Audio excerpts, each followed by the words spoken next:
Hello everyone, welcome to Study Stoma. जैसा कि मैंने आपसे प्रॉमिस किया था कि 30 तारीख के बाद ये आपकी क्लासेस जो है साइंस की और भी जो क्लासेस चल रही है या फिर जो क्लासेस होने वाली है वो क्लासेस होंगी। तो आज मैं फिर से वापस आपके लिए उपस्थित हुआ हूँ।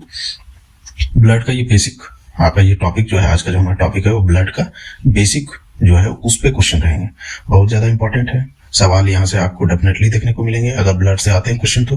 ठीक है, तो पूरा वीडियो आपको देखना है और वीडियो के अंत तक आपको बने रहना है। लास्ट में मैं आपसे क्वेश्चन भी पूछूंगी या फिर बीच में आपसे मैं क्वेश्चन पूछूंगा, उसका कमेंट आपको आंसर की में देना है। ठीक है, कमेंट में आपको जो है वो आंसर की उसको बताना है। ठीक, अगर आप इस लेक्चर की पीडीएफ चाहते हैं तो यहाँ से आप टेलीग्राम को ज्वाइन कर सकते हैं। ये टेलीग्राम का लिंक है, यहाँ आपको टेलीग्राम का लिंक से आपको पीडीएफ भी मिलेगी और भी एग्जाम की जो लेटेस्ट नोटिफिकेशन और भी जो उससे संबंधित सारी चीजें हैं वो आपको मिलती रहेंगी। ये यहाँ पे यूट्यूब का लिंक है, यहाँ से आप यूट्यूब के लिंक से आप पीडीएफ के थ्रू वो डायरेक्ट यूट्यूब पे आ सकते हैं। ठीक है, यहाँ पे आपको मिलेगा। ये इंस्टाग्राम पे अगर आप मुझे फॉलो करना चाहते हैं तो इंस्टाग्राम पे ये लिंक है और ये फेसबुक पेज का लिंक है, यहाँ से आप फेसबुक पेज पे आप जुड़ सकते हैं। ठीक है, तो ओवरऑल ये सब सारी चीजें हुआ। ठीक है, तो आज का हमारा जो टॉपिक है वो है बेसिक ब्लड का क्वेश्चन। ठीक है, बहुत ज्यादा इंपॉर्टेंट है, पूरे वीडियो तक बने रहिएगा। डेफिनेटली कोई भी एग्जाम दीजिएगा यहाँ से क्वेश्चन आपको मिलेंगे। ठीक है, अगर आप जैसे सीजीएल या फिर झारखंड के स्टूडेंट है तो यहाँ से तो आपको क्वेश्चन मिलना ही मिलना है। ठीक है, बहुत ज्यादा इंपॉर्टेंट है। बाकी आपको बिहार पीसीएस, यूपी पीसीएस जो भी है उन सब स्टेट में भी आपको देखने को मिलेंगे सारे क्वेश्चन, और भी जगह के जितने भी एसएससी, बैंकिंग, रेलवे, इन सब में क्वेश्चन ये सब भर भर के आते हैं। ठीक है, तो चलिए हम वीडियो को स्टार्ट करते हैं। फर्स्ट क्वेश्चन हमारा क्या है, देखिए थोड़ा सा बड़ा कर देता हूं जिससे आपको क्लियर दिखे। Which component of blood makes most of blood volume? देखिए इनमें से कौन सा ब्लड का कंपोनेंट होता है, ब्लड का जो टाइप है उसमें से कौन सा ब्लड है का टाइप जो हमारा क्या करता है, ज्यादा वॉल्यूम है ना, ज्यादा उसका वॉल्यूम रहता है, आयतन उसका सबसे ज्यादा रहता है। तो किसका रहता है सबसे ज्यादा, कौन अमाउंट में रहता है, हमारा रहता है प्लाज्मा। प्लाज्मा जो होता है सबसे ज्यादा में रहता है। प्लाज्मा करता क्या है, प्लाज्मा ट्रांसपोर्ट करता है, हमारा क्या करता है, डाइजेस्टिव फूड को ट्रांसपोर्ट करता है, डाइजेस्टिव फूड को। ठीक है, डाइजेस्टिव फूड को, साथ ही ये करता है हार्मोन को करता है और एक्सक्रीटरी प्रोडक्ट्स को करता है। एक्सक्रीटरी जो हमारा प्रोडक्ट होता है जो हमारा, ठीक है, उसको करता है, एक्सक्रीटरी प्रोडक्ट को करता है। साथ ही ये क्या करता है, हेल्प करता है हमारा ब्लड जो है ब्लड प्रेशर और वॉल्यूम को मेंटेन करने में, ब्लड प्रेशर और वॉल्यूम को मेंटेन करने में। और ये क्या करता है, क्रिटिकल हमारा जो प्रोटीन है, ब्लड क्लॉटिंग के लिए, जो हमारा ब्लड जमने के लिए जो प्रोटीन होता है और इम्यूनिटी प्रोवाइड करने के लिए वो उसमें हेल्प करता है। सोडियम और पोटासियम जो है उसको कैरी करता है हमारे मसल्स में। ठीक है, पीएच बैलेंस को बनाए रखता है हमारे बॉडी में। ठीक है, जिससे हमारा सेल फंक्शन वो अच्छे से काम कर सके, कोशिका का जो कार्य है वो अच्छे से हो सके, इसके लिए तो इन सब चीजों के लिए रिस्पॉन्सिबल होता है हमारा प्लाज्मा। ठीक है, तो यहाँ पे आपको इमेज भी दिख रहा होगा। देखिए आरबीसी का जो है ये शेप होता है हमारा इस तरह से। ठीक है, इसको कहते हैं बाइकॉनकेव शेप। ठीक है, बाइकॉनकेव शेप होता है। ये हमारा प्लेटलेट्स हो गया, देखिए प्लेटलेट्स। और ये मोनोसाइट्स डब्ल्यूबीसी का टाइप होता है, मैं अभी आपको बताऊंगा। मोनोसाइट्स होता है, लिम्फोसाइट हो गया, इसिनोफिल्स हो गया, बेसोफिल्स हो गया, न्यूट्रोफिल्स हो गया। ये सब टाइप्स जो होता है डब्ल्यूबीसी के टाइप्स होते हैं। ठीक है, बहुत ज्यादा इंपॉर्टेंट है, यहाँ से आपको क्वेश्चन देखने को मिलेंगे। ठीक है, चलिए तो इरिथ्रोसाइट किसको बोलते हैं, आरबीसी को बोलते हैं। इरिथ्रोसाइट्स जो है आरबीसी को बोलते हैं। और ये क्या करता है, हमारा ऑक्सीजन का ट्रांसपोर्ट करता है, ऑक्सीजन का ट्रांसपोर्ट करता है, कैरिंग ऑक्सीजन करता है। ल्यूकोसाइट्स हम लोग किसको बोलते हैं, डब्ल्यूबीसी को बोलते हैं। डब्ल्यूबीसी क्या करता है, डब्ल्यूबीसी हमारा क्या करता है, इम्यूनिटी प्रोवाइड करता है। और कोरोना के टाइम में क्या था, डब्ल्यूबीसी की संख्या जो है वो लगातार इसी के कारण घट रही थी, है ना। कोरोना के कारण जो है डब्ल्यूबीसी की संख्या घट रही थी। प्लेटलेट्स दिया हुआ, प्लेटलेट्स का रिस्पॉन्सिबल होता है ब्लड के क्लॉटिंग के लिए रिस्पॉन्सिबल होता है। और प्लेटलेट्स का जो संख्या है वो क्या होता है, हमारा जो है डेंगू जो बीमारी होता है उसमें क्या होता है, ये प्लेटलेट्स का जो काउंट है, जो संख्या है वो धीरे धीरे घटने लगता है। ठीक है, तो ये ओवरऑल इसका इंट्रोडक्शन हुआ। विच of the following protein is found in plasma. देखिए इनमें से कौन सा प्रोटीन होता है जो हमारा प्लाज्मा में पाया जाता है। तो कौन सा प्रोटीन होता है, तो सारा प्रोटीन होता है, मैं बताता हूँ आपको धीरे धीरे। जैसे यहाँ पे एल्बुमिन दिया हुआ है, एल्बुमिन के देखिए, एल्बुमिन को बोलता है सेल मेकिंग प्रोटीन इसको बोलते हैं। ठीक है, फिब्रिनोजिन जो होता है, फिब्रिनोजिन को कहते हैं ब्लड क्लॉटिंग प्रोटीन। ठीक है, ग्लोब्यूलिन जो है उसको कहते हैं इम्यूनिटी प्रोटीन, इम्यूनिटी प्रोवाइड करने वाला जो है हमारा है, इसीलिए इसको कहते हैं इम्यूनिटी प्रोटीन। ठीक है, तो ये 3 तरह के प्रोटीन जो होता है वो हमारा प्लाज्मा में पाया जाता है। बहुत ज्यादा इंपॉर्टेंट है क्वेश्चन। ठीक है, एक्सप्लेनेशन से आपका बहुत सारा क्वेश्चन फंसेगा। क्वेश्चंस जो मैंने फ्रेम किया है उससे तो आएगा ही, लेकिन आपका एक्सप्लेनेशन से बहुत ज्यादा क्वेश्चन फंसेगा। ठीक है, अगर आप कॉपी पेन लेके बैठेंगे तो ये बहुत ज्यादा इंपॉर्टेंट होगा। ठीक है, आप नोट करते जाएंगे अगर साथ में तो। ठीक है, ये हो गया। और यहीं पे याद रखिए एल्बुमिन के कारण ही जो होता है ब्लड का जो कलर होता है वो पेल येलो होता है, पेल येलो, ठीक है। पेल येलो जो होता है वो एल्बुमिन के कारण ही होता है। एल्बुमिन हमारा क्या करता है, ऑन्कोटिक प्रेशर मेंटेन करता है, ऑन्कोटिक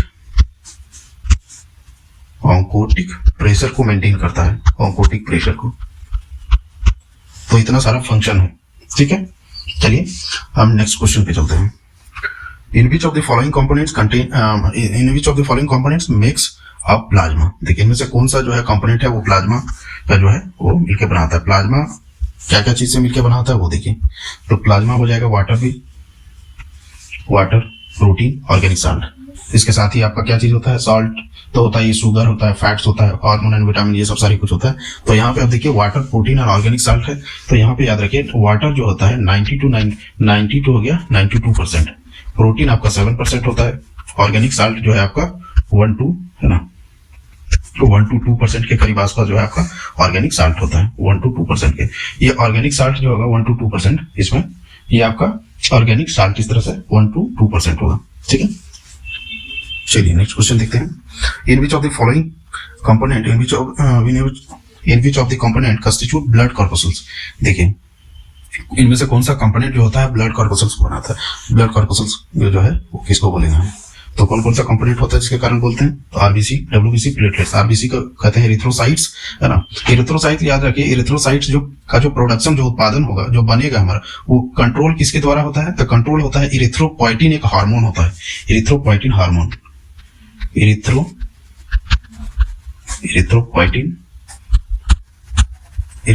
एक हार्मोन होता है जिससे कंट्रोल होता है आरबीसी का प्रोडक्शन, ठीक है। डब्ल्यूबीसी क्या करता है, हमारा प्रोवाइड करता है, इम्यूनिटी प्रोवाइड करता है, ठीक है। और डब्ल्यूबीसी का जो लाइफ स्पेन होता है वो कितना होता है, 3 to 4 डेज, ठीक है, 3 to 4 डेज। और आरबीसी का कितना होता है, 120 दिन। और प्लेटलेट्स का कितना होता है, 3 to 7 डेज, ठीक है। प्लेटलेट्स क्या करता है हमारा, प्लेटलेट्स क्या करता है, ब्लड क्लॉटिंग में हेल्प करता है ना, क्लॉटिंग ऑफ ब्लड में हेल्प करता है। और डेंगू में ये जो है प्लेटलेट्स का जो संख्या है वो घटता है, ठीक है। प्लेटलेट्स की संख्या जो है डब्ल्यूबीसी में वो प्लेटलेट्स की संख्या जो है डेंगू में वो घटता है।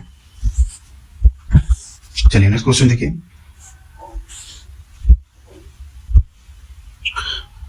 Choose the correct statement about the red blood corpuscle. देखिए रेड ब्लड कॉर्पसूल्स के बारे में आपको वो स्टेटमेंट चूज करना है। ध्यान रखिए आप क्वेश्चन इतने भी आसान नहीं आएंगे, आने वाले दिन में जो है क्वेश्चन आपके टफ आएंगे, तो क्वेश्चन का लेवल थोड़ा सा बढ़ा के पढ़ना होगा, नहीं तो फिर जो है क्वेश्चन एग्जाम में नहीं बन पाएंगे, ठीक है। तो क्वेश्चन अलग अलग टाइप से फ्रेम किया हुआ क्वेश्चन आपको बनाना होगा, तब जाके मिलेगा आपको क्वेश्चन एग्जाम में, ठीक है। तो चलिए देखते हैं क्या है first option, nucleus is absent in matured mammalian erythrocytes and sieve tube cells. तो ये करेक्ट स्टेटमेंट है, ठीक है। न्यूक्लियस जो होता है वो एब्सेंट होता है, हमारा मैच्योर जो मैमालियन जो हमारा इरिथ्रोसाइट होता है, मैमालियन जो इरिथ्रोसाइट्स होगा मैच्योर्ड वाला उसमें एब्सेंट होता है, और सिव ट्यूब में जो होता है उसमें एब्सेंट होता है। तो ये करेक्ट स्टेटमेंट है, दो ही जो है इसमें वो इसमें न्यूक्लियस एब्सेंट होता है। और न्यूक्लियस जो आरबीसी का जो शेप होगा वो क्या होगा, बाइकॉन्केव डिस्क। बाइकॉन्केव डिस्क मैंने आपको दिखाया था इस तरह से होता है, ठीक है। तो ये बाइकॉन्केव डिस्क जो है उसका शेप होता है। और बाइकॉन्केव डिस्क के कारण ही इसका क्या होता है, सरफेस एरिया ज्यादा होता है। सरफेस एरिया ज्यादा होता है, इसके कारण क्या होता है, इसको गैस का एक्सचेंज के लिए जगह ज्यादा मिलता है।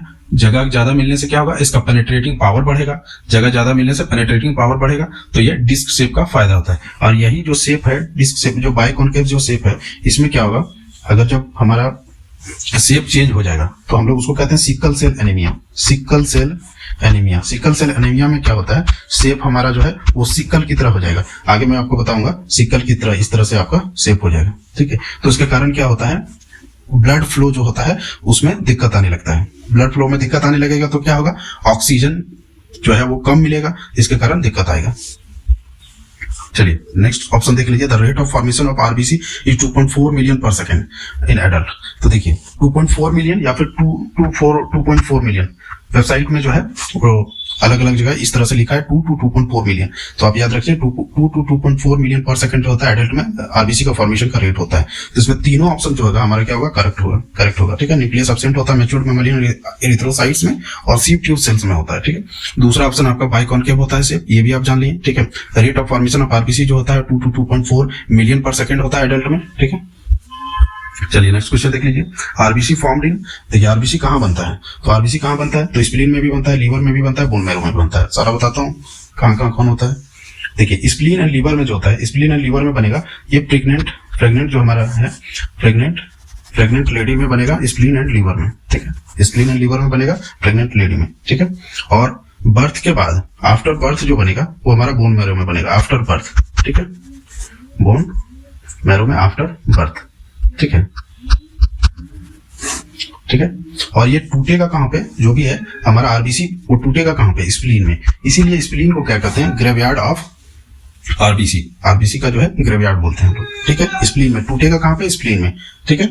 और यहीं पे याद रखिए थोड़ा सा कुछ और आप याद रख लीजिए कि ब्लड सेल जो प्रोडक्शन होगा जब कोई बेबी जो होता है, कोई बच्चा जो मान लीजिए कि यूट्रस में होता है, यूट्रस में जब होता है, ठीक है, अपने माँ के यूट्रस में होता है, तब वो उसका ब्लड जो है वो प्रोडक्शन कहां पे होगा, तो एक याद रखिए ब्लड का प्रोडक्शन जो होगा वो यॉर्क सैक एक स्ट्रक्चर होता है ना, जो हमारा क्या कहता है एम्ब्रियो को घेरे हुए रहता है, एम्ब्रियो को घेरे हुए रहता है, एम्ब्रियो को हमारा जो है वो घेरे हुए रहता है, एम्ब्रियो को सराउंड किया हुआ रहता है। यहाँ पे हमारा जो है वो प्रोडक्शन होता है ब्लड का जब बच्चा यूट्रस में होता है, तो ठीक है। तो यॉर्क सैक स्ट्रक्चर होता है, उसी में हमारा जो है वो ब्लड सेल का आरबीसी का जो है वो प्रोडक्शन होगा, ठीक है। याद रखिए कि जो मैक्सिमम जो आरबीसी जो बनेगा वो फीमर बोन में बनेगा। फीमर बोन में जो है मैक्सिमम आरबीसी बनता है फीमर बोन में। फीमर बोन हमारा जो है थाई वाला होता है, वो हमारा फीमर बोन वाला। और रीब केज में उसके बाद मतलब रीब केज मतलब जो चेस्ट वाला बोन है, या फिर उसको जो कहते हैं ब्रेस्ट बोन भी कहते हैं, तो वो वाला जो पोर्शन है उसमें उसके बाद जो बनेगा वो आपका जो है आरबीसी उसके बाद बनेगा। पहला सबसे ज्यादा बनेगा फीमर बोन में, उसके बाद रीब केज या ब्रेस्ट बोन जिसको कहते हैं, चेस्ट बोन भी, ठीक है, तो उसी में बनेगा। देखिए नेक्स्ट क्वेश्चन देखिए, what is the effect of quantity of RBC when we go to high altitude. जब हम ऊंचाई पे चढ़ते जाते हैं तो हमारा ब्लड जो है, चाहे ऊंचाई पे हम जाते हैं, मान लीजिए कोई हम माउंटेन पे चढ़ रहे हैं, कोई है, तब हमारा क्या होगा, आरबीसी का जो है वो लेवल क्या होगा, क्वांटिटी में क्या चेंज आएगा, तो इंक्रीज होगा। हमारा जो आरबीसी है वो बढ़ जाएगा, आरबीसी का क्वांटिटी बढ़ जाएगा, ठीक है, जब हम ऊंचाई पे चढ़ेंगे तो, हाई एल्टीट्यूड पे चढ़ेंगे तो, ठीक है। चलिए देखिए नेक्स्ट क्वेश्चन देखिए, what should be the average haemoglobin level in healthy man. देखिए मैन की बात कर रहा है, मैन की, ध्यान से पढ़िएगा ये सब क्वेश्चन, क्योंकि यहीं पे मिस्टेक होता है। मैन पूछ रहा है कि वुमेन पूछ रहा है, करेक्ट पूछ रहा है कि इनकरेक्ट पूछ रहा है, ठीक है। तो देखिए मैन में कितना होगा, मैन में कितना होगा 13.8 टू 17.2 ग्राम पर डेसीलीटर जो होता है एवरेज हीमोग्लोबिन का लेवल होता है एक हेल्दी मैन में, ठीक है, होना चाहिए। और एक देखिए वुमेन में जो होगा, हेल्दी वुमेन में जो होगा 12.1 टू 15.1 ग्राम पर डेसीलीटर जो होगा वो होगा हीमोग्लोबिन का लेवल होगा एक वुमेन में, ठीक है, वुमेन में, ठीक है। और यहाँ पे दिख रहा होगा आपको 12 टू 16 ग्राम पर डेसीलीटर, ये होता है एडोलेसेंट में, जो है एडोलेसेंट में आपका जो होगा मतलब 12 से लेकर के जो 18 ईयर्स तक का जो एज होता है उसमें इतना होना चाहिए, ठीक है। ये एक एवरेज वैल्यू है, बाकी वो एग्जामिन करने से पता चलेगा कि किसका कितना होता है, बॉडी का किस तरह से क्या है, एक एवरेज होता है कि इसके अंदर आपका होना चाहिए, ठीक है। नेक्स्ट क्वेश्चन देखिए, what is the primary function of red blood sales in the human body. देखिए रेड ब्लड सेल्स का प्राइमरी फंक्शन क्या होता है, गैस का ट्रांसपोर्ट करना, ठीक है, गैस का ट्रांसपोर्ट करना टू द टिश्यू, ठीक है, उत्तक गैसों का ट्रांसपोर्टेशन करना, ठीक है।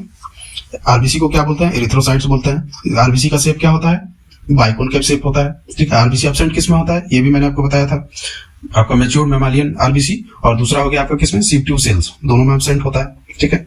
आरबीसी का यहीं पे याद रख लीजिए, आरबीसी का जो नंबर होता है वो 4.5 टू 5 मिलियन आपका होता है, 4.5 टू 5 मिलियन, ठीक है, क्यूबिक मिलीमीटर, ठीक है, क्यूबिक मिलीमीटर ये आपका होता है, ठीक है। एवरेज देखिए, एवरेज जो हेल्दी मैन में कितना होना चाहिए आपको बता दिया हीमोग्लोबिन का लेवल मैंने, ठीक है। आरबीसी का जो प्रोडक्शन है, जो फॉर्मेशन है वो कहाँ पे होगा, स्प्लीन में भी होता है, लीवर में भी होता है, बोन मैरो में भी होता है। और टूटेगा कहाँ पे, डिसोसिएट कहाँ पे करेगा, वो स्प्लीन में करेगा। आरबीसी का जो लाइफ साइकिल होता है, जो लाइफ स्पेन होता है वो कितना होता है, 120 दिन का, 120 डेज का होता है, ठीक है। तो देखिए फाइटिंग इन्फेक्शन है, दूसरा ऑप्शन क्या है, फाइटिंग इन्फेक्शन। फाइटिंग इन्फेक्शन किसकी कौन करता है, इन्फेक्शन से लड़ने में मदद करता है डब्ल्यूबीसी। एंटीबॉडीज बनाता है हमारा, कौन बनाता है, एंटीबॉडीज कौन बनाता है हमारा, ये भी बनाएगा कौन, डब्ल्यूबीसी, ठीक है। चलिए नेक्स्ट क्वेश्चन देखिए, विच of the following the most common blood type in the ABO blood group. देखिए इनमें से कौन सा ब्लड जो है वो एबीओ ब्लड ग्रुप सिस्टम में, एबीओ जो ब्लड ग्रुप सिस्टम है उसमें से सबसे कॉमन होता है, तो सबसे कॉमन होता है ओ ब्लड ग्रुप वाला, ओ ब्लड ग्रुप वाला जो होता है सबसे कॉमन, उसमें भी आपका क्या होता है, ओ पॉजिटिव वाला, ओ पॉजिटिव वाला जो होगा वो सबसे ज्यादा कॉमन होता है, ठीक है। और सबसे रेयर जो होता है, आप याद रख लीजिए, सबसे रेयर जो होता है ए बी नेगेटिव जो होता है सबसे रेयर होता है, ए बी नेगेटिव, ठीक है। देखिए नेक्स्ट क्वेश्चन क्या है, What is the liquid component of blood that primarily consists of water and dissolved substance? देखिए उसको क्या बोलते हैं, जो लिक्विड कंपोनेंट होता है ब्लड का, जो हमारा वाटर और डिजॉल्व जो सब्सटेंस है, मतलब जो घुलने वाला जो वो उससे मिलकर बना होता है, जैसे सॉल्ट है, शुगर है, ये सब घुल जाता है हमारा, तो उससे मिलकर बना होता है, तो उसको कहते हैं प्लाज्मा, ठीक है। प्लाज्मा के बारे में सारा चीज मैंने बता दिया कि ये क्या करता है, ये डाइजेस्टेड फूड का ट्रांसपोर्ट करता है, हार्मोन का जो करता है, और एक्सक्रीटरी प्रोडक्ट का करता है। ये हमारा ब्लड प्रेशर और वॉल्यूम को जो है मेंटेन करने में हेल्प करता है। क्रिटिकल जो हमारा प्रोटीन होता है, जो ब्लड क्लॉटिंग के लिए और इम्यूनिटी के लिए जो महत्वपूर्ण होता है, उसको सप्लाई करने में हेल्प करता है। सोडियम और पोटासियम को कैरी करने में, हमारे मसल्स तक कैरी करने में ये हेल्प करता है। पीएच बैलेंस को बनाए रखता है हमारे बॉडी में, और इसी को देखिए क्वेश्चन फ्रेम करेगा आपका, एसिड बेस बैलेंस बनाने में हेल्प करता है। तो इसमें क्या होगा, प्लाज्मा ही हो जाएगा, ठीक है। तो प्लेटलेट्स के बारे में, प्लेटलेट्स को क्या कहेंगे हम लोग, थ्रोम्बोसाइट प्लेटलेट्स को, ठीक है। एरिथ्रोसाइट्स हो गया, ल्यूकोसाइट्स हो गया, डब्ल्यूबीसी, एरिथ्रोसाइट्स हो गया, आरबीसी, ठीक है। चलिए नेक्स्ट क्वेश्चन देखिए, विच component of blood is responsible for clotting and preventing excessive bleeding. देखिए ब्लीडिंग को स्टॉप करने के लिए, और जो है आपका ब्लीडिंग को जो है वो जमने के लिए, ब्लड को जमने के लिए कौन सा रिस्पॉन्सिबल होता है, प्लेटलेट्स जो होता है। प्लेटलेट्स को अभी मैंने बताया था कि थ्रोम्बोसाइट्स कहते हैं उसको, ठीक है, थ्रोम्बोसाइट्स कहते हैं। ये देखिए ब्लड जमता कैसे है, ये थोड़ा सा उसमें देख लीजिए। ब्लड जो इसमें जो जमने के लिए जो मेन जो कंपोनेंट होता है प्लेटलेट्स में, उसको क्या कहते हैं, मैं आपको पूरा स्ट्रक्चर से बताता हूँ तो उससे ज्यादा क्लियर होगा। देखिए शुरू में क्या रहता है, इसमें जो लिक्विड रहता है थ्रोम्बोप्लास्टिन होता है, ठीक है, ये लिक्विड हो गया। लेकिन थ्रोम्बोप्लास्टिन प्लस प्रोथ्रोम्बिन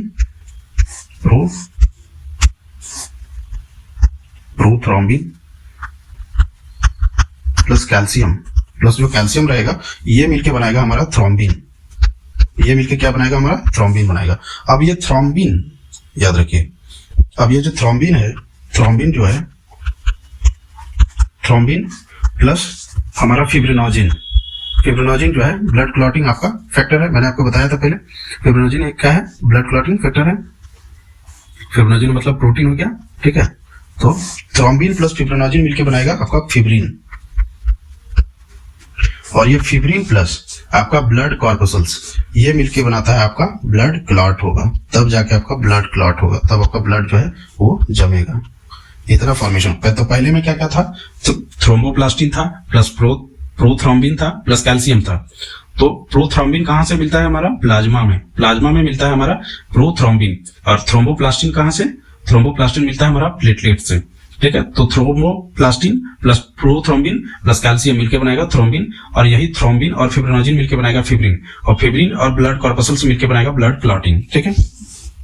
चलिए नेक्स्ट क्वेश्चन देख लीजिए, which blood type is considered the universal donor in the ABO blood group. देखिए यूनिवर्सल डोनर किसको बोलते हैं, तो यूनिवर्सल डोनर बोलते हैं ओ ब्लड ग्रुप को। यूनिवर्सल डोनर इसलिए बोलते हैं क्योंकि इसके पास एंटीजन नहीं होता है, ओ ब्लड ग्रुप वाले के पास एंटीजन नहीं होगा, एंटीबॉडी दोनों होता है, ए और बी दोनों एंटीबॉडी होता है, ठीक है। ए और बी दोनों एंटीबॉडी हो गया।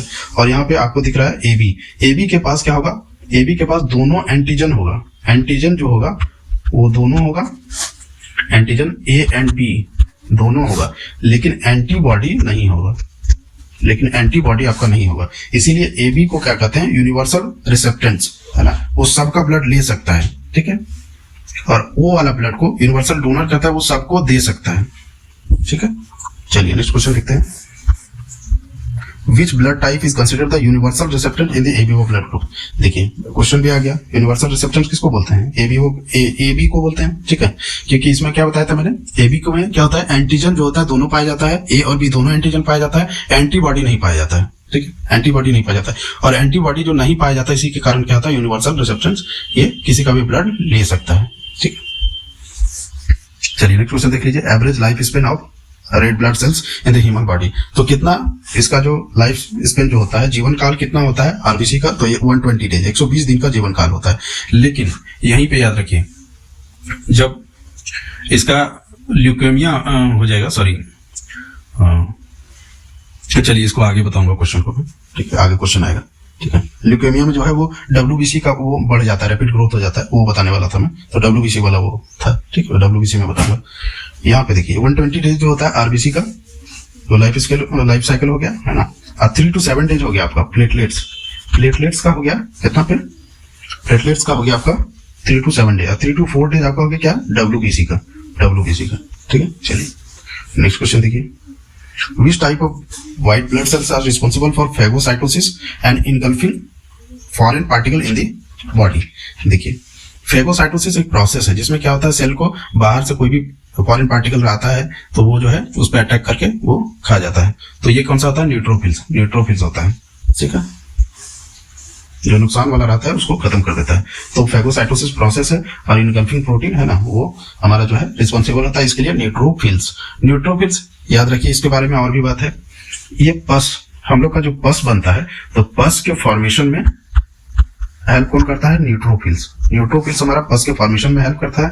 इसका परसेंटेज जो होता है WBC में सबसे ज्यादा होता है, हाईएस्ट परसेंटेज होता है, ठीक है, हाईएस्ट परसेंटेज मतलब 60 to 70% जो है WBC का ये रहेगा न्यूट्रोफिल्स, ठीक है।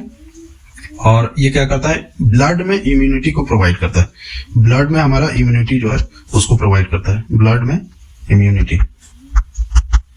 इम्यूनिटी को प्रोवाइड करता है, ठीक है। तो इतना सारा न्यूट्रोफिल्स में याद रखना है। फर्स्ट फॉर्मेशन में हेल्प करता है, फेगोसाइटोसिस और इनगल्फिंग फॉरेन पार्टिकल के लिए रिस्पॉन्सिबल होता है, ठीक है। हाईएस्ट परसेंटेज होता है WBC का और ब्लड में इम्यूनिटी प्रोवाइड करने के लिए रिस्पॉन्सिबल होता है।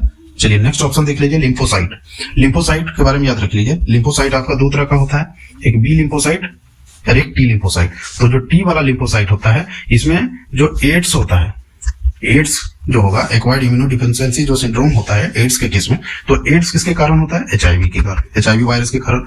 तो यही HIV वायरस क्या करता है एड्स के केस में, ये टी सेल जो है, टी जो लिम्फोसाइट सेल है, टी लिम्फोसाइट जो सेल है ये इसको खाना शुरू कर देता है।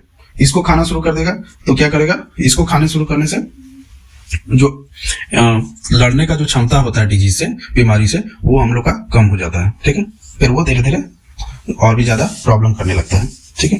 उसके बाद आपका मोनोसाइट्स है। देखिए मोनोसाइट्स जो होता है, फिर यहीं पे याद रख लीजिए एक बात और याद, कि लिम्फोसाइट का जो पेनिट्रेटिंग पावर होता है, पेनिट्रेटिंग जो पावर होगा वो सबसे ज्यादा होगा, penetrating power, highest penetrating power होगा लिम्फोसाइट का, ठीक है। मोनोसाइट्स में बात याद रख लीजिए कि मोनोसाइट्स क्या होता है, लार्जेस्ट साइज होता है, सबसे बड़ा साइज होता है हमारा मोनोसाइट का, लार्जेस्ट, ठीक है, लार्जेस्ट होता है। दूसरा बात है कि ये ब्लड के बाहर भी इन्फेक्शन को दूर करता है, ब्लड के बाहर भी इन्फेक्शन को दूर करेगा, ठीक है। तो ये मोनोसाइट्स हो गया। आइसोनोफिल्स जो है उसके बारे में याद रख लीजिए, आइसोनोफिल को कहते हैं एसिडोफिल्स भी, आइसोनोफिल्स को कहते हैं एसिडोफिल्स भी कहते हैं, ठीक है, एसिडोफिल्स कहते हैं। ये तो पहली बात हो गया। दूसरा कहने का मतलब है कि यहाँ पे देखिए हाईली ये ज्यादा एसिडिक होता है, जिसके कारण कोई भी बैक्टीरिया अगर हमारे बॉडी में इंटर करता है तो उसका जो वाटर होता है उस बैक्टीरिया का, उसका एब्जॉर्ब कर लेता है, अवशोषित कर लेता है, और उसको अवशोषण करने के बाद वो डिस्ट्रॉय कर देता है, ठीक है। और ये क्या करता है याद रख लीजिए, एक और इसका है कि responsible for carrying out allergic reaction, ठीक है, एलर्जिक रिएक्शन को जो है हमारा उसको दूर करने के लिए, और डिफेंड करता है हमारा पैरासाइट्स के अगेंस्ट में, ठीक है। पैरासाइट्स को इंटर करता है तो उसके अगेंस्ट में ये हमारा डिफेंड करता है, ठीक है, लड़ता है, ठीक है। ये आइसोनोफिल्स में हो गया, ठीक है। चलिए नेक्स्ट क्वेश्चन देख लीजिए, which blood component carries oxygen to the body tissues and organ. देखिए कौन सा हमारा जो है वो ब्लड कंपोनेंट ये करता है, तो हमारा करता है एरिथ्रोसाइट्स जो होता है वो हमारा क्या करता है, गैस का ट्रांसपोर्ट करता है, ठीक है, बॉडी टिश्यू और ऑर्गन तक पहुंचाता है, ठीक है। प्लेटलेट्स क्या करता है, ब्लड क्लॉटिंग में हेल्प करता है, ठीक है। प्लाज्मा क्या करता है, ये क्या करता है, हमारा डाइजेस्टेड फूड का, हार्मोन का और एक्सक्रीटरी प्रोडक्ट का, ये सब ये ट्रांसपोर्ट करता है, ठीक है। और बाकी जो है मेंटेन करता है ब्लड प्रेशर और वॉल्यूम को हमारा प्लाज्मा, ठीक है। हमारा सोडियम और पोटासियम को हमारे मसल्स तक जो है ये पहुंचाता है, ठीक है। ये सब हो गया प्लाज्मा का फंक्शन, ठीक है। ल्यूकोसाइट्स है, तो ल्यूकोसाइट्स को कहते हैं, किसको कहते हैं, WBC को कहते हैं। ल्यूकोसाइट्स के बारे में अभी मैंने आपको बता ही दिया, इम्यूनिटी प्रोवाइड करता है, इसीलिए इसको क्या कहते हैं, ये इम्यूनिटी प्रोवाइड करता है, ठीक है। ये कलरलेस होता है, याद रख लीजिए कलरलेस होता है, ठीक है। और इसका जो मान लीजिए यहाँ पे WBC और RBC का जो रेशियो होता है 1:400 to 600 के बीच में होता है। मतलब एक WBC रहेगा उसमें से आपका RBC 400 से 600 रहेगा, ठीक है। शेप जो होता है आरबीसी का वो स्फेरिकल होता है, ठीक है। डब्ल्यूबीसी का जो शेप होगा वो स्फेरिकल होगा, और डब्ल्यूबीसी जो फॉर्मेशन होगा डब्ल्यूबीसी का वो बोन मेरो में होगा। बोन मेरो में इसका फॉर्मेशन होगा। कहां पे होगा? बोन मेरो में होगा, ठीक है।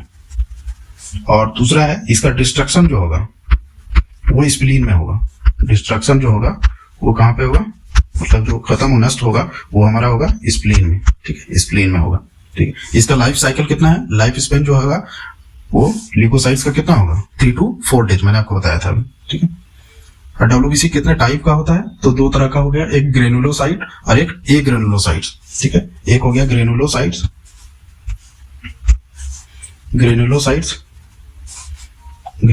हो गया, दूसरा हो गया एग्रेनुलोसाइट, ठीक है, एग्रेनुलोसाइट। तो ग्रेनुलोसाइट्स में कौन होता है? बेसोफिल्स आ गया, ठीक है। दूसरा आपका न्यूट्रोफिल्स आ गया, ठीक है, न्यूट्रोफिल। तीसरा आपका आइसोनोफिल्स आ गया, और यहाँ पे आ गया एग्रेनुलोसाइट्स में मोनोसाइट और लिम्फोसाइट। यहाँ पे याद रख लीजिए, आसान है। एग्रेनुलोसाइट्स में देखिए दोनों तरफ साइट जो है, साइट वाला रहेगा मोनोसाइट और लिम्फोसाइट। तो मोनोसाइट और लिम्फोसाइट, यहाँ साइट वाला रहेगा वो एग्रेनुलोसाइट हो गया, और एक ग्रेनुलोसाइट में आ गया कौन सा? तो बेसोफिल्स, न्यूट्रोफिल्स और आइसोनोफिल्स, ठीक है। बेसोफिल्स के बारे में मैंने आपको नहीं बताया है, आगे बताऊंगा। चलिए नेक्स्ट क्वेश्चन देखिए। What is the medical term for low red blood cell count? देखिए जब हमारा आरबीसी का जो है काउंट कम हो जाता है तो उसको हम क्या बोलते हैं? एनीमिया, ठीक है। आरबीसी का जब हमारा काउंट कम हो जाता है तो उसको क्या कहते हैं? एनीमिया कहते हैं। और आपको यहीं पे दिया हुआ है, और ज्यादा हो जाता है, ठीक है, ज्यादा हो जाता है तो इरिथ्रोसाइटोपेनिया कहते हैं उसको, इरिथ्रोसाइटोपेनिया, ठीक है,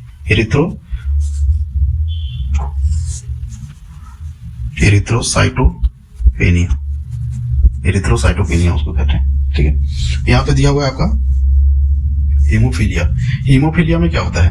हमारा ब्लड क्लॉटिंग में जो है वो दिक्कत आने लगता है, ब्लड क्लॉटिंग जो है दिक्कत आता है हीमोफीलिया में, ठीक है, ब्लड जमता नहीं है, ठीक है।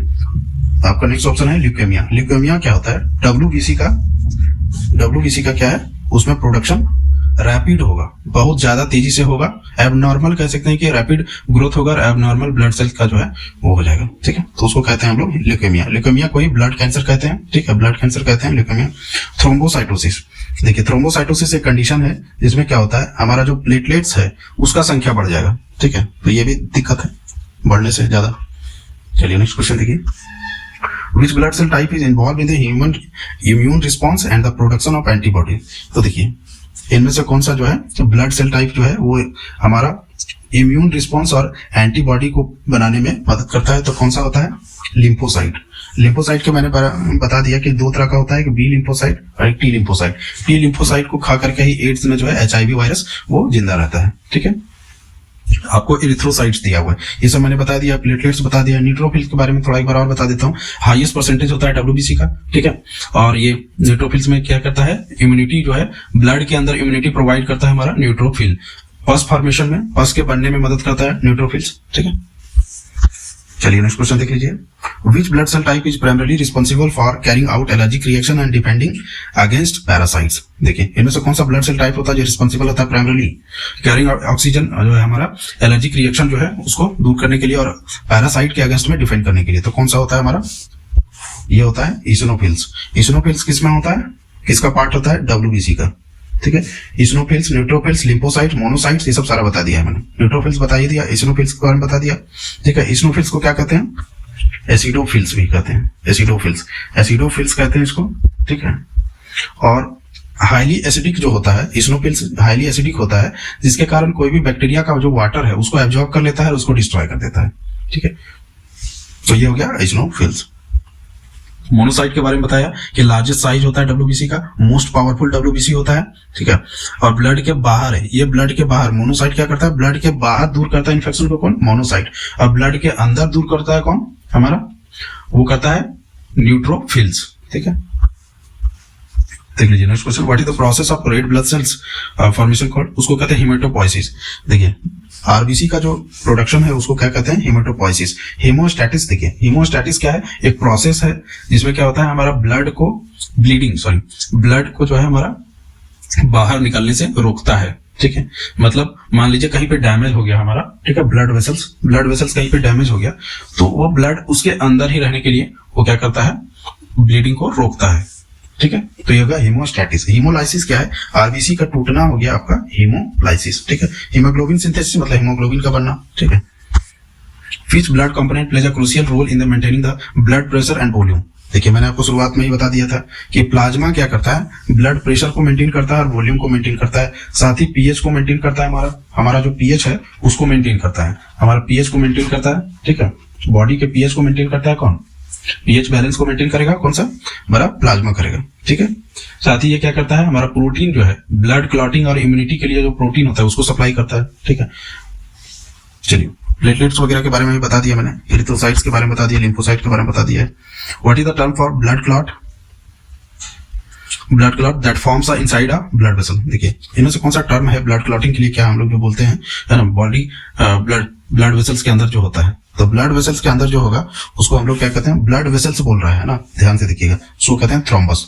थ्रोम्बस जो होता है एक कंडीशन, एक टर्म यूज करते हैं हम लोग, जो ब्लड वेसल्स के अंदर ब्लड क्लॉट होगा तो उसको कहते हैं थ्रोम्बस। यहाँ पे और भी आपको ऑप्शन दिख रहा होगा, मैंने आपको लिखा है इम्बोलिज्म। इम्बोलिज्म क्या होता है, इम्बोलिज्म में आपका देखिए आर्टरी जो होता है उसमें हमारा ब्लड क्लॉटिंग के कारण ब्लॉकेज हो जाएगा आर्टरी, जिससे ब्लड फ्लो नहीं होगा तो ऑक्सीजन जितना मिलना चाहिए ऑक्सीजन नहीं मिलेगा तो प्रॉब्लम आने लगेगा, ठीक है। यहाँ पे हीमोरेज आपको दिख रहा है। हीमोरेज में क्या होता है, आपका डैमेज ब्लड वेसल्स के अंदर जो है क्या होगा, ब्लीडिंग होगा, डैमेज ब्लड वेसल्स के अंदर जो होगा वो ब्लीडिंग होने शुरू हो जाएगा, तो वो कंडीशन होता है हीमोरेज, डैमेज ब्लड वेसल्स के अंदर हीमोरेज होगा। दूसरा आपको ऑप्शन दिख रहा होगा एनोरिज्म। एनोरिज्म में क्या होता है, एक मिनट, एनोरिज्म में क्या होता है, आपका आर्टरी जो एरिया होता है ना, आर्टरी जो होता है बलून की तरह, मैंने आपको बताया था, ये ऐसे करके फूल जाता है, ठीक है, बलून की तरह ऐसे फूल जाएगा, वो वीक एरिया हो जाता है और वो धीरे धीरे वो फूलते एक ही बार वो फट जाता है, जिसके कारण किसी का डेथ भी हो सकता है, ठीक है। चलिए नेक्स्ट क्वेश्चन देख लीजिए, which blood type can a person with a blood type A receive in a blood transfusion. देखिए ए ब्लड ग्रुप वाला जो लोग होता है वो किससे जो है ब्लड को ले सकता है, तो किससे ले सकता है, ए और ओ वाली से ले सकता है, ठीक है। Which of the following blood components is responsible for carrying carbon dioxide away from tissue। देखिए इनमें से कौन सा जो ब्लड कंपोनेंट होता है वो रिस्पॉन्सिबल होता है कार्बन डाइऑक्साइड को हमारे टिश्यू से, है ना, तो टिश्यू से ले जाने के लिए, तो कौन सा रिस्पॉन्सिबल होता है, हमारा इरिथ्रोसाइट ही ना गैस का ट्रांसपोर्ट करता है। ऑक्सीजन और कार्बन डाइऑक्साइड का जो भी है वो ट्रांसपोर्टेशन कौन करता है, इरिथ्रोसाइट, मतलब आरबीसी करता है। प्लेटलेट्स को क्या बोलते हैं हम लोग, प्लेटलेट्स को क्या कहते हैं, थ्रोम्बोसाइट, ठीक है। प्लाज्मा है, न्यूट्रोफिल्स है, ये सब बता दिया जरा। देखिए what is the condition where the blood lacks a sufficient number of platelets for. देखिए उस कंडीशन को क्या बोलते हैं हम, जिसमें क्या होता है, प्लेटलेट्स जो होता है वो जितना होना चाहिए था उतना नहीं होता है, तो याद रखिए उस कंडीशन को कहते हैं थ्रोम्बोसाइटोपेनिया। देखिए कहीं भी थ्रोम्बो मतलब क्या हो गया, थ्रोम्बोसाइट हो गया आपका, किसको बोलते हैं, प्लेटलेट्स को, तो थ्रोम्बोसाइटोपेनिया, कहीं भी पेनिया लगा हो, याद रखिए कहीं भी पेनिया लगा हो तो उसका मतलब होता है कम, ठीक है। थ्रोम्बोसाइटोपेनिया, ल्यूकोपेनिया, ठीक है, इस तरह से आपको रहता है, ठीक है, तो उसका मतलब होता है ल्यूकोपेनिया, यहाँ पे दिया हुआ है देखिए ऑप्शन में, इसका मतलब होता है WBC का लेवल कम होगा तो उसको कहते हैं ल्यूकोपेनिया। हेमोफीलिया के बारे में क्या बताया था, हेमोफीलिया में आपका ब्लड जो है वो जमता नहीं है या फिर बहुत स्लो जमेगा। सिकल सेल एनीमिया में क्या होता है, शेप जो होता है आरबीसी का शेप जो होता है ऐसे देखिए सिक्कल की तरह हो जाएगा, हसुए की तरह हो जाता है, ठीक है, या फिर इसी को कहते हैं अर्ध चांद जैसे हम लोग का ऐसे होता है ना, वैसे हो जाता है। इसके कारण देखिए नॉर्मल जो आरबीसी होता है वो इस शेप का होता है, बाइकॉनकेव का। इसके कारण क्या होता है, ये जो बाइकॉनकेव शेप के कारण ये जो है आसानी से वो क्या कहता है, मूव कर पाता है, ठीक है, आसानी से वो जा पाता है। और लेकिन जब इसका शेप सिकल हो जाएगा तो ये क्या करेगा, वो आसानी से वो जो है मूव नहीं कर पाएगा, जिसके कारण आसानी से नहीं मूव कर पाएगा तो क्या होगा, जमने लगेगा, ब्लॉकेज होने लगेगा धीरे धीरे, है ना, ब्लड फ्लो हमारा कम होने लगेगा, जिसके कारण क्या होगा, ऑक्सीजन का ट्रांसपोर्ट हमारा कम होने लगेगा। ऑक्सीजन ट्रांसपोर्ट कम होगा तो ऑक्सीजन हमें हमारे बॉडी को कम मिलेगा, ठीक है, तो दिक्कत आएगी, ठीक। चलिए नेक्स्ट क्वेश्चन देख लीजिए, which blood type has both anti A and anti B antibodies in their plasma.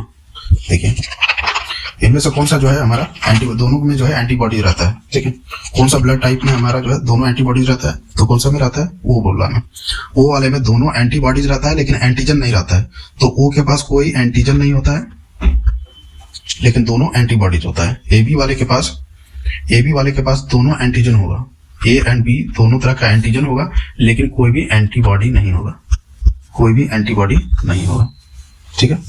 इसीलिए ए बी को कहते हैं यूनिवर्सल रिसेप्टेंट्स, ठीक है, और ओ को कहते हैं यूनिवर्सल डोनर। नेक्स्ट क्वेश्चन देखिए, what is the process of breaking down red blood cells at the end of their life span. तो उसको क्या कहते हैं, आरबीसी का जो हमारा है टूटेगा तो उसको कहते हैं हीमोलाइसिस, हीमोलाइसिस कहते हैं, ठीक है। हीमोग्लोबिन सिंथेसिस मतलब हीमोग्लोबिन का सिंथेसिस। बाकी आपका हीमोस्टैटिस मैंने बता दिया है। हीमोस्टैटिस में क्या करता है, ब्लड वेसल्स के अंदर ही जो है ब्लड को रखता है, ब्लीडिंग होने से बचाता है। डैमेज जो ब्लड वेसल्स है उसके अंदर ही रखता है ब्लड को। हेमेटोपोइसिस मतलब आरबीसी का प्रोडक्शन। देखिए नेक्स्ट क्वेश्चन देख लीजिए, which blood cell type plays a role in the formation of blood clots and wound healing. ठीक है, तो इनमें से कौन सा जो है ब्लड क्लॉट के फॉर्मेशन में हेल्प करता है और हमारा जो घाव है उसको भरने में मदद करता है, तो कौन सा करता है, प्लेटलेट्स करता है। ठीक है, प्लेटलेट्स को क्या कहते हैं, थ्रोम्बोसाइट कहते हैं प्लेटलेट्स को। चलिए इस वीडियो में हम यहीं तक देखते हैं, आगे हम अगला एक और वीडियो इसको बनाते हैं, तो वीडियो बहुत ज्यादा लंबा हो जाएगा, फिर वो दिक्कत होगा देखने में। ठीक है, तो नेक्स्ट वीडियो में देखेंगे। तो थैंक यू एवरीवन। अगर आप चैनल पे नए हैं, वीडियो आपको अच्छा लगा हो तो आप वीडियो को लाइक कर दें और लोगों तक पहुंचाएं, और कोई भी क्वेश्चन आपको कोई भी डाउट हो तो आप कमेंट में पूछ सकते हैं। तो अगेन थैंक यू एवरीवन।